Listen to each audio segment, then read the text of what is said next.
Hello दोस्तों, स्वागत है आपका मेरे YouTube चैनल परीक्षा प्लान में। तो कैसे हैं आप लोग? आई होप अच्छे होंगे।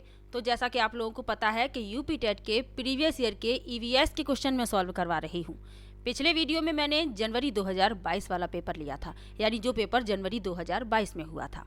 आज जो पेपर मैं लेकर आई हूँ ये 2019 वाला पेपर है। तो इसमें जो ईवीएस के क्वेश्चन हैं उनको मैं सॉल्व करवाऊंगी। तो चलिए वीडियो को शुरू करते हैं। वीडियो देखने के बाद यदि आपको अच्छा लगे, हेल्पफुल लगे तो वीडियो को लाइक और शेयर कीजिएगा, और यदि आप चैनल पर नए हैं तो चैनल को सब्सक्राइब कर लीजिए। एसएसटी के प्रीवियस ईयर के क्वेश्चन मैं सॉल्व करवा चुकी हूँ। 2 पेपर मैंने सॉल्व करवाए हैं, 2022 वाला करवाया है, 2019 वाला करवाया है। तो यदि आप पेपर 2 भी देने वाले हैं और आपका सब्जेक्ट एसएसटी है तो आप वो वीडियो भी जरूर देखिएगा। इसके अलावा सोशल साइंस की क्लास 6 से लेकर 8th तक की जो एनसीईआरटी की किताबें हैं उन्हें मैं पढ़ा रही हूँ। क्लास 6 की बुक से मैंने शुरुआत कर दी है, तो आप लोग वो वीडियो भी देख लीजिए, क्योंकि जिनका लेवल 2 में सब्जेक्ट एसएसटी है उन्हें एनसीईआरटी की सोशल साइंस की किताबें पढ़नी पड़ेंगी। तो आप लोगों के लिए ही वो वीडियो मैं लेकर आई हूँ, तो आप लोग वो वीडियो जरूर देखिएगा। सीटेट की तैयारी कर रहे हैं तब भी आपको एनसीईआरटी की किताबें पढ़नी है, यूपी टेट की तैयारी कर रहे हैं तब भी आपको एनसीईआरटी की किताबें पढ़नी है, और रीट मेंस का यदि पेपर देने वाले हैं तो भी आपको एनसीईआरटी की किताबें पढ़नी पड़ेंगी। तो इसीलिए वो वीडियो मैं लेकर आती हूँ। चलिए आज की वीडियो को शुरू करते हैं। आपका जो यूपी टेट का एग्जाम है वह जनवरी में होने की संभावना है। तो प्रीवियस ईयर के क्वेश्चन पढ़ना इसलिए जरूरी होता है ताकि आपको पता चल जाए किस तरीके से क्वेश्चन पूछे जाते हैं, और कई प्रश्न प्रीवियस ईयर से लिए भी जाते हैं। तो इसीलिए प्रीवियस ईयर के क्वेश्चन जरूर पढ़ लीजिएगा। चलिए शुरू करते हैं, और इसके पहले वाला वीडियो यदि नहीं देखा है तो जरूर देख लीजिए।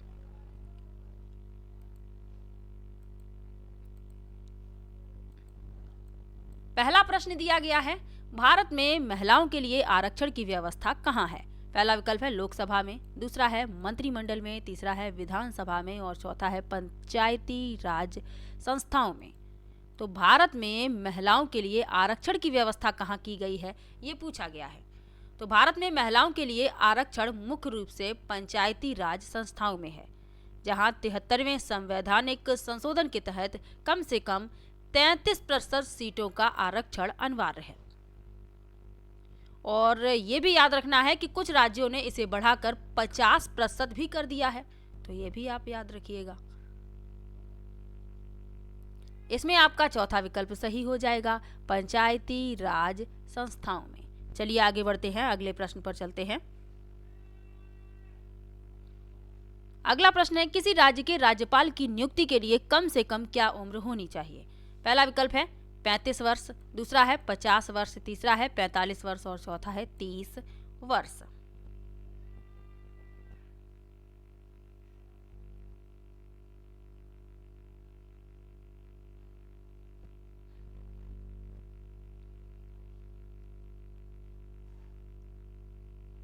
तो संविधान के अनुच्छेद 157 और अनुच्छेद 158 में राज्यपाल के पद के लिए पात्रता आवश्यकताओं को निर्दिष्ट किया गया है। वह भारत का नागरिक होना चाहिए और कम से कम 35 वर्ष का होना चाहिए। तो पहला विकल्प इसमें आपका सही हो जाएगा। उम्र क्या है? 35 वर्ष। पहला विकल्प इस प्रश्न का उत्तर है। चलिए आगे बढ़ते हैं। सूची 1 और सूची 2 का सुमेलन करते हुए सही कूट चुनें। हमें मिलान करना है, फिर बताना है कौन सा विकल्प सही होगा। चलिए देखते हैं, मिलाते हैं। भारतीय संघ,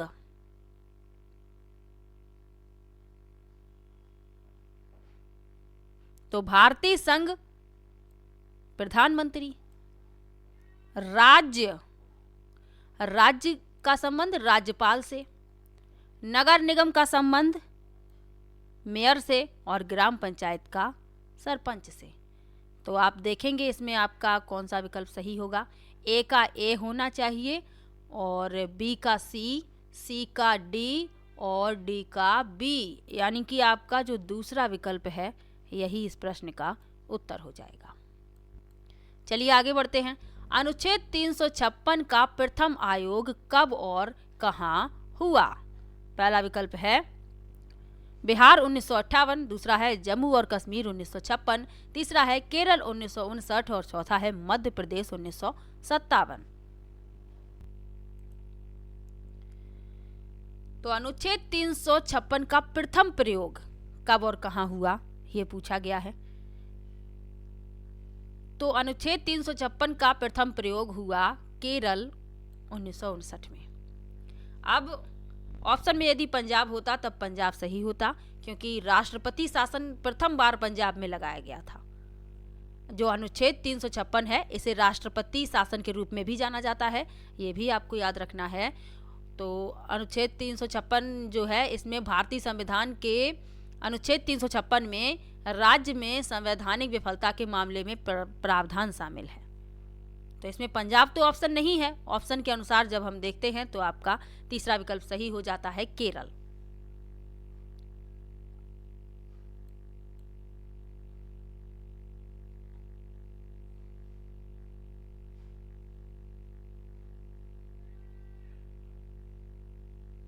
चलिए आगे बढ़ते हैं।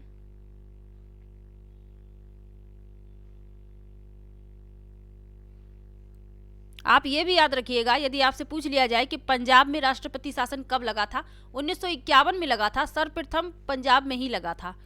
कब लगा था? 1951 में। ये भी साथ में याद रखिएगा। इसमें विकल्प नहीं है पंजाब, इसमें केरल है। तो पंजाब के बाद केरल में लगा था, इसीलिए आपका तीसरा विकल्प सही है। चलिए आगे बढ़ते हैं। नगर निगम द्वारा कौन सा कर लगाया जा सकता है? पहला विकल्प है मनोरंजन कर, दूसरा है चुंगी कर, तीसरा है गृह कर और चौथा है उपरोक्त सभी।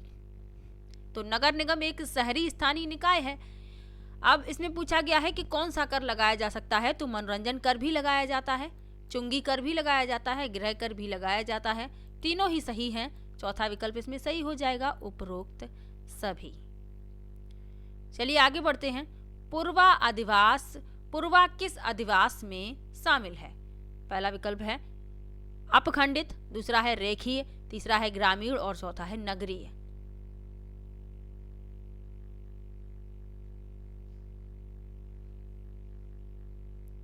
तो पूर्वा जो है जिसे हैमलेट कहते हैं, तो पूर्वा किस अधिवास में शामिल है? ये ग्रामीण अधिवास में शामिल होता है। जैसे किसी गांव के पीछे लगाया जाता है पुर लगाया जाता है, वैसे ही एक पूर्वा भी होता है। तो ये ग्रामीण अधिवास में शामिल होता है। तो ये भी याद रखिएगा। पुर जैसे कि किसी गांव का नाम है तो अक्सर आप देखेंगे कि उसके पीछे पुर लगा होता है, तो ऐसे ही पूर्वा भी होता है। चलिए आगे बढ़ते हैं। कौन सा ज्वालामुखी पर्वत है? पहला विकल्प है अरावली, दूसरा है अपलेशियन, तीसरा है यूराल और चौथा है किलिमंजारो।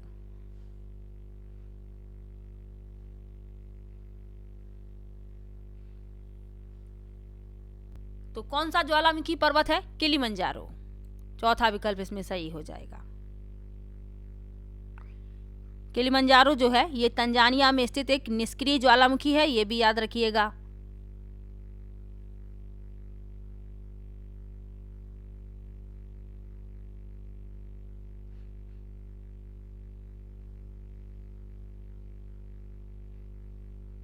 और विकल्प लिखे हुए हैं, इनके बारे में जान लीजिए। अरावली जो है यह उत्तर पश्चिमी भारत में एक पर्वत श्रृंखला है और इसकी सबसे ऊंची चोटी गुरु शिखर है, तो ये भी याद रखिएगा। अपलेशियन तो ये पूर्वी उत्तरी अमेरिका में पहाड़ों की एक प्रणाली है और यूराल जो है ये रूस में एक पर्वत श्रृंखला है। तो इन सब के बारे में जानकारी जरूरी है। चलिए आगे बढ़ते हैं। एलिफेंटा द्वीप अवस्थित है?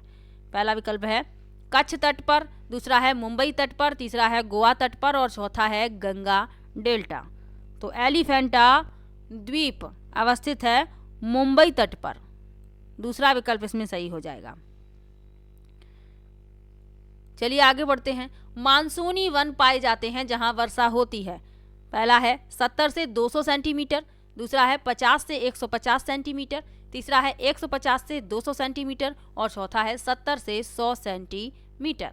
तो मानसूनी वन पाए जाते हैं कहाँ पाए जाते हैं? जहां वर्षा होती है 70 से 200 सेंटीमीटर। पहला विकल्प इसमें सही हो जाएगा।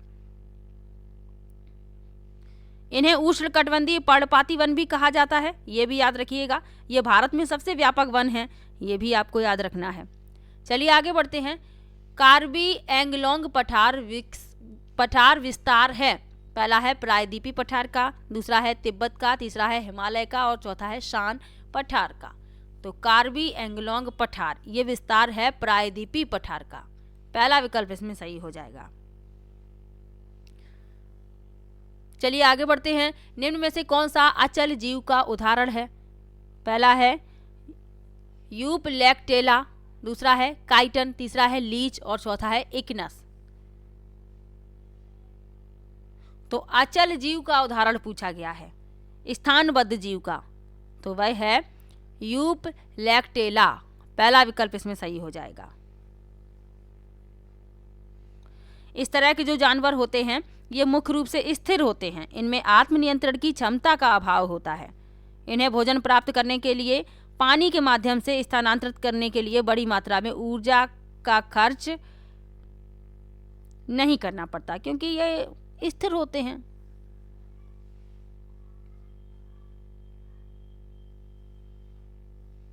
चलिए आगे बढ़ते हैं।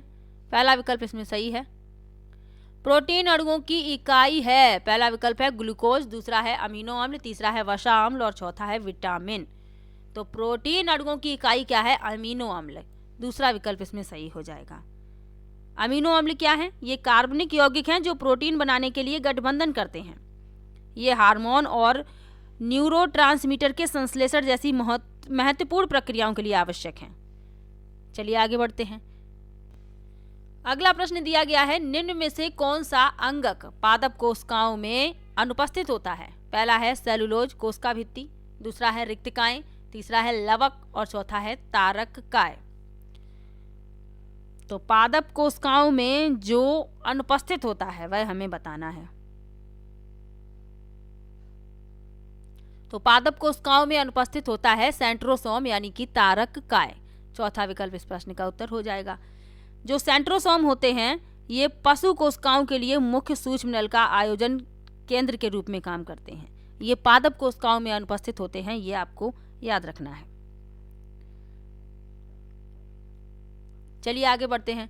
मनुष्य के शरीर की सबसे बड़ी ग्रंथि है। पहला है अग्नाशय, दूसरा है आदिवृक्क ग्रंथ, तीसरा है पीयूष ग्रंथि और चौथा है यकृत। तो मानव शरीर की सबसे बड़ी ग्रंथि पूछी गई है, तो वह है यकृत। चौथा विकल्प इसमें सही हो जाएगा, लीवर जिसे कहते हैं। लीवर जो है यह प्रोटीन को संश्लेषित करने और पाचन और विकास के लिए आवश्यक जैव रासायनिक उत्पादन करने में मदद करता है। आगे बढ़ते हैं। उत्तर प्रदेश का राज्य पक्षी है। पहला विकल्प है सारस किरेन, दूसरा है गौरैया, तीसरा है मोर और चौथा है तोता। तो उत्तर प्रदेश का राज्य पक्षी है सारस किरेन। पहला विकल्प इसमें सही हो जाएगा।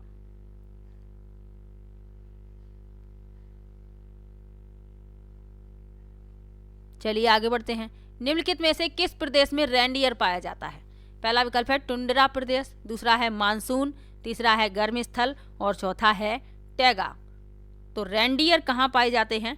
टुंड्रा प्रदेश में। पहला विकल्प इसमें सही हो जाएगा। यह हिरणों की एक प्रजाति है जो परिध्रुवी वितरण के साथ आर्कटिक, उप आर्कटिक, टुंड्रा, बोरियल और उत्तरी यूरोप, साइबेरिया और उत्तरी अमेरिका के पहाड़ी क्षेत्रों में मूल निवास करते हैं। चलिए आगे बढ़ते हैं। निम्नलिखित में से कौन सा एक शीतोष्ण घास प्रदेश नहीं है? पहला है पंपास, दूसरा है डाउन्स, तीसरा है कंपास और चौथा है प्रेयरीज। तो कौन सा एक शीतोष्ण घास प्रदेश नहीं है?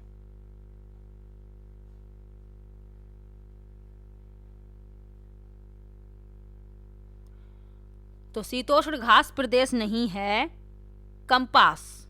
तीसरा विकल्प इसमें सही हो जाएगा। ये सूडान की जलवायु से संबंधित है। सूडान या सवाना जलवायु का एक संक्रमणकालीन प्रकार है जो भूमध्य रेखीय वन और व्यापार पवन गर्म रेगिस्तान के बीच पाया जाता है। तो ये शीतोष्ण घास प्रदेश नहीं है, बाकी तीनों शीतोष्ण घास प्रदेश हैं, ये भी याद रखिएगा।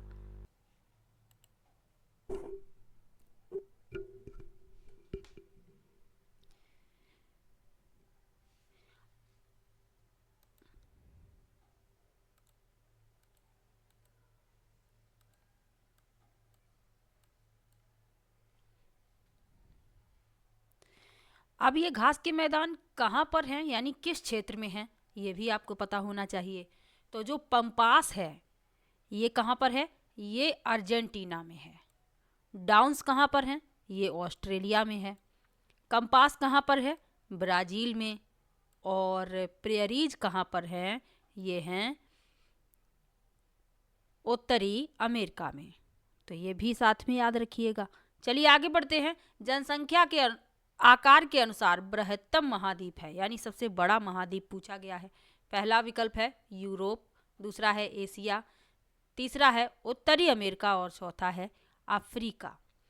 तो जनसंख्या के आकार के अनुसार बृहत्तम महाद्वीप है एशिया। दूसरा विकल्प इसमें आपका सही हो जाएगा। यदि आपसे पूछ लिया जाए कि सबसे छोटा महाद्वीप कौन सा है तो वह है ऑस्ट्रेलिया। ये दोनों ही प्रश्न पूछे जाते हैं, यूपी टेट में भी पूछे जाते हैं, सी टेट में भी पूछ लिए जाते हैं। चलिए आगे बढ़ते हैं। भारत में थारू जनजाति कहाँ निवास करती है? पहला विकल्प है थार मरुस्थल में, दूसरा है उत्तराखंड में, तीसरा है उत्तर प्रदेश के तराई क्षेत्र में और चौथा है झारखंड में। अब ये जो प्रश्न है, ये प्रश्न ऐसा था जिसके 2 विकल्प सही माने गए थे ऑफिशियल आंसर की में। उत्तराखंड भी सही माना गया था और उत्तर प्रदेश के तराई क्षेत्र में भी, यानी कि इसके 2 विकल्प सही माने गए थे, दूसरा और तीसरा। चलिए आगे बढ़ते हैं। भिलाई इस्पात संयंत्र स्थित है? पहला विकल्प है मध्य प्रदेश में, दूसरा है छत्तीसगढ़ में, तीसरा है झारखंड में और चौथा है उड़ीसा में। तो भिलाई इस्पात संयंत्र कहाँ पर स्थित है? छत्तीसगढ़ में। दूसरा विकल्प इसमें आपका सही हो जाएगा। झारखंड में कौन सा है? बोकारो इस्पात संयंत्र। उड़ीसा में कौन सा है? राउरकेला इस्पात संयंत्र। तो ये भी साथ में याद रखिएगा। दुर्गापुर इस्पात संयंत्र कहाँ पर है? पश्चिम बंगाल में है। टाटा स्टील जमशेदपुर में है, जमशेदपुर यानी कि झारखंड। चलिए आगे बढ़ते हैं। संसार का सर्वाधिक समस्याकारी जलीय खरपतवार जिसे बंगाल का आतंक कहा जाता है वह है? पहला है लैंटाना कैमारा, दूसरा है एकोर्निया क्रोसिपस, तीसरा है पार्थीनियम हिस्टेरोफोरस और चौथा है सिनोडेन डेक्टाइलॉन। तो संसार का सर्वाधिक समस्याकारी जलीय खरपतवार बताना है तो ये होता है जलकुंभी। हिंदी आपको समझ में आ रही होगी। जलकुंभी यानी कि इसे कहते हैं एकोर्निया क्रोसिपस। दूसरा विकल्प इसमें सही हो जाएगा। ये सबसे समस्याग्रस्त जलीय खरपतवार है। इसे बंगाल का आतंक कहा जाता है। यह खरपतवार तालाबों, झीलों और नदियों को अवरुद्ध करता है, जिसके परिणाम स्वरूप जलीय पारिस्थितिकी तंत्र में असंतुलन उत्पन्न हो जाता है। दूसरा विकल्प इसमें सही है। चलिए आगे बढ़ते हैं। वायरस के अजैविक होने का लक्षण है? पहला विकल्प है इसमें वंशानुगत सामग्री नहीं पाई जाती, दूसरा है यह प्रजनन नहीं कर सकता, तीसरा है इसमें प्रोटीन नहीं पाया जाता और चौथा है इसको क्रिस्टल के रूप में परिवर्तित किया जा सकता है। तो अजैविक होने का लक्षण पूछा गया है, इसको क्रिस्टल के रूप में परिवर्तित किया जा सकता है। चौथा विकल्प इसमें सही हो जाएगा, यानी कि इसको क्रिस्टलीकृत किया जा सकता है। आगे बढ़ते हैं। पादप हार्मोन जो फलों को पकाने में सहायता करता है?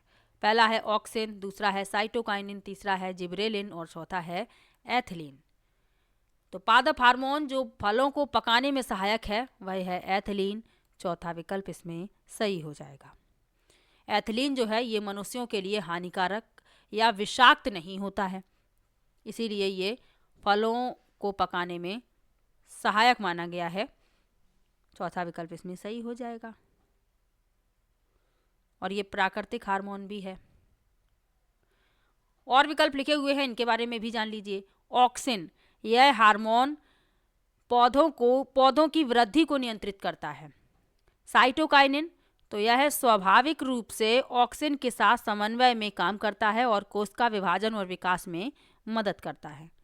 और जिब्रेलिन शीर्ष कलियों और जड़ों के विभज्योतक युवा पत्तियों और भ्रूण में उपस्थित होता है। यह बीजों के अंकुरण में मदद करता है। तो इतनी जानकारी जरूरी है। चौथा विकल्प इसमें सही है। चलिए आगे बढ़ते हैं। स्वतंत्र रूप से भूमि में रहने वाला अवायवी जीवाणु जिसमें नाइट्रोजन स्थिरीकरण की क्षमता है वह है? पहला है एजोटोबैक्टर, दूसरा है क्लोस्ट्रीडियम, तीसरा है राइजोबियम और चौथा है विब्रियो। तो स्वतंत्र रूप से भूमि में रहने वाला अवायवी जीवाणु जिसमें नाइट्रोजन स्थिरीकरण की क्षमता होती है वह है क्लोस्ट्रीडियम। दूसरा विकल्प इसमें सही हो जाएगा।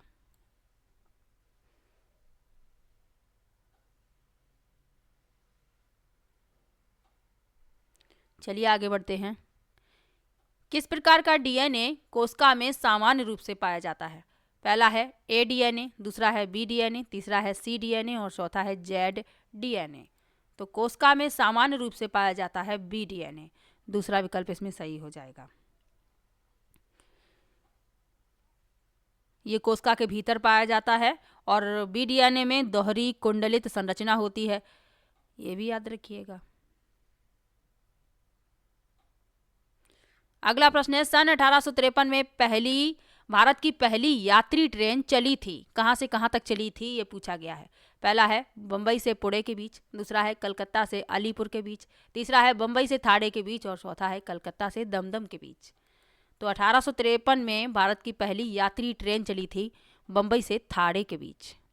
तीसरा विकल्प सही हो जाएगा। चलिए आगे बढ़ते हैं। एशिया का सबसे बड़ा पशु मेला आयोजित होता है। पहला है हरिद्वार में, दूसरा है पुष्कर में, तीसरा है सोनपुर में और चौथा है नासिक में। तो एशिया का सबसे बड़ा पशु मेला आयोजित होता है सोनपुर में, और सोनपुर कहाँ पर है? बिहार में। तीसरा विकल्प इसमें सही हो जाएगा।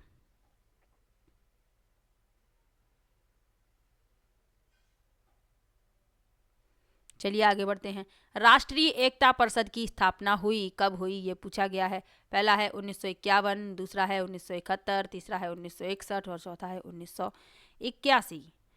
तो राष्ट्रीय एकता परिषद की स्थापना हुई 1961 में। तीसरा विकल्प इसमें सही हो जाएगा। और 1962 में इसकी पहली बैठक हुई थी, ये भी याद रखिएगा।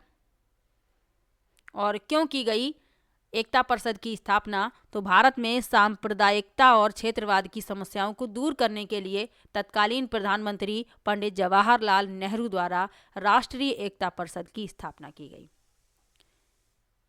चलिए आगे बढ़ते हैं। समता के अधिकार का उल्लेख संविधान के किन अनुच्छेदों में मिलता है? पहला है अनुच्छेद 19 से 22, दूसरा है अनुच्छेद 23 से 24 तक, तीसरा है अनुच्छेद 14 से 18 तक और चौथा है अनुच्छेद 25 से 28 तक।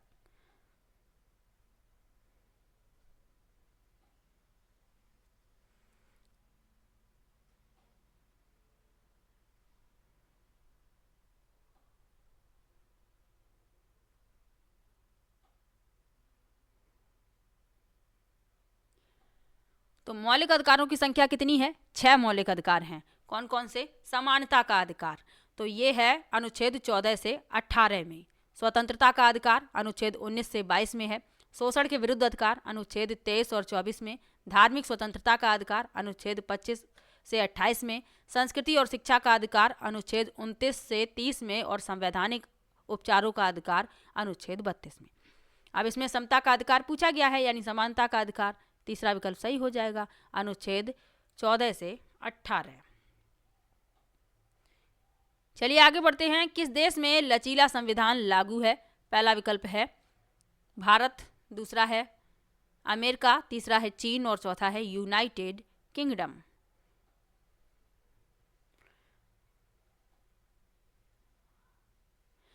तो लचीला संविधान है यूनाइटेड किंगडम का, यानी ब्रिटेन का। चौथा विकल्प इसमें सही हो जाएगा। तो ये पेपर था 2019 वाला। किसी भी प्रश्न में आपको डाउट हो कमेंट बॉक्स में ज़रूर लिखिएगा, और इसके पहले वाली वीडियो यदि नहीं देखी है तो देख लीजिए, जिसमें मैंने 2022 वाला पेपर सॉल्व करवाया है। वीडियो कैसा लगा कमेंट बॉक्स में ज़रूर बताइएगा। इसके अलावा NCERT की क्लास 6 से लेकर 8th तक की सोशल साइंस की जो किताबें हैं उन्हें मैं पढ़ा रही हूँ। तो यदि आप पेपर 2 देने वाले हैं और आपका सब्जेक्ट SST है तो आपको NCERT की सोशल साइंस की किताबें पढ़नी पड़ेंगी, और ये वीडियो मैं इसीलिए लेकर आई हूँ NCERT वाली। तो आप लोग वो वीडियो भी ज़रूर देख लीजिए। यदि आप CTET का भी पेपर देने वाले हैं, UP TET का भी देने वाले हैं, तो दोनों के लिए वो उपयोगी है। चलिए मिलते हैं नेक्स्ट वीडियो में, तब तक के लिए बाय बाय।